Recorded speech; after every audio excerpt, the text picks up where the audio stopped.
और बड़ी खबर, अश्विनी वैष्णव ने भी अपना पदभार देखिए संभाल लिया है। बड़ी खबर, 43 मंत्री जो हैं उन्हें मंत्रिमंडल विस्तार में यहां पर दिया गया है और रेल मंत्रालय का बड़ा जो पूरा जिम्मा है वो अश्विनी वैष्णव के जिम्मे यहां पर आया है और सबसे पहले पदभार संभालने वाले मंत्री वो बने हैं। और अब देखिए कुछ ही देर में मुलाकातों का जो दौर है वो भी यहां पर शुरू हो जाएगा। जेपी नड्डा से तमाम चुने मंत्री यहां पर अभी सामने आए हैं, उनकी मुलाकात होने वाली और शाम को 5 बजे प्रधानमंत्री से भी मुलाकात होगी। उस दौरान की तस्वीरें जब उन्होंने पदभार ग्रहण किया। तो एक नया चेहरा अश्विनी वैष्णव को बड़ी जिम्मेदारी सौंपी गई है। कहा जाता है कि किसी भी विकसित देश के लिए वहां की यातायात व्यवस्था सुचारू रहना बहुत जरूरी है, इस लिहाज से ये बड़ी जिम्मेदारी है। रेल मंत्रालय इन्हें सौंपा गया है। इसके अलावा जो जिम्मेदारियां है वो किस तरीके से निभाते हैं ये आने वाले दिनों में पता चलेगा, क्योंकि हम ये निभाने वाला शब्द इसलिए इस्तेमाल कर रहे हैं क्योंकि बीते दिन ही हमने देखा कि ऐसे ऐसे चेहरे जिसके बारे में हम सब कल्पना भी नहीं कर सकते थे, लेकिन उनका भी पत्ता साफ हो गया।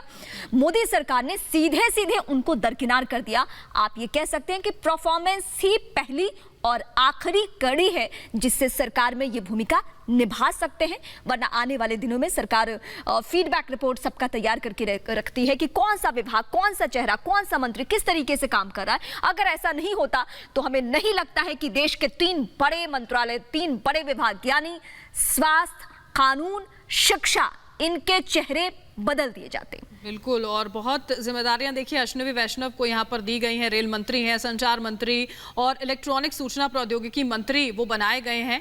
और अब देखना ही होगा, क्योंकि देखिए सबसे ज्यादा असर अगर किसी चीज का पड़ा तो कोरोना का पड़ा है, हर चीज पर पड़ा है। और उसी दौरान रेलवेज ने अपनी भूमिका किस तरह से निभाई थी ये सबने यहाँ पर देखा था। और अब आगे चलकर रेलवेज को कितना आगे बढ़ा पाते हैं अश्विनी वैष्णव, ये सवाल बहुत रहेगा, क्योंकि बहुत सारी खामियां होती हैं, परेशानियां होती हैं।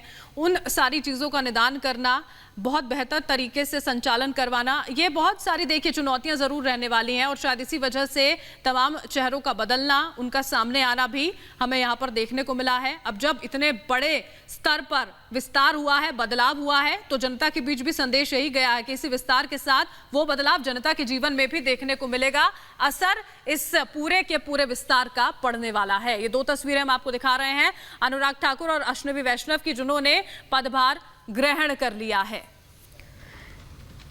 तो 2 तस्वीरें और दोनों तस्वीरों में प्रमुख चेहरा, यानी पहली तस्वीर अनुराग ठाकुर की जिन्होंने अभी अभी पदभार ग्रहण किया, और दूसरी तस्वीर भी केंद्रीय रेल मंत्री की आप देख रहे हैं, अश्विनी वैष्णव।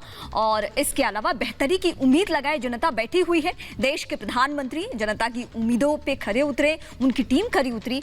इसी बात को लेकर ये इतना बड़ा फेरबदल किया गया। और फेरबदल सिर्फ ये नहीं कि चेहरों को मौका दिया गया है, बल्कि फेरबदल तो इस लिहाज से भी हुआ कि कईयों को बाहर का रास्ता भी दिखा दिया गया कि परफॉर्मेंस ही आखिरी कुंजी है सरकार चलाने की।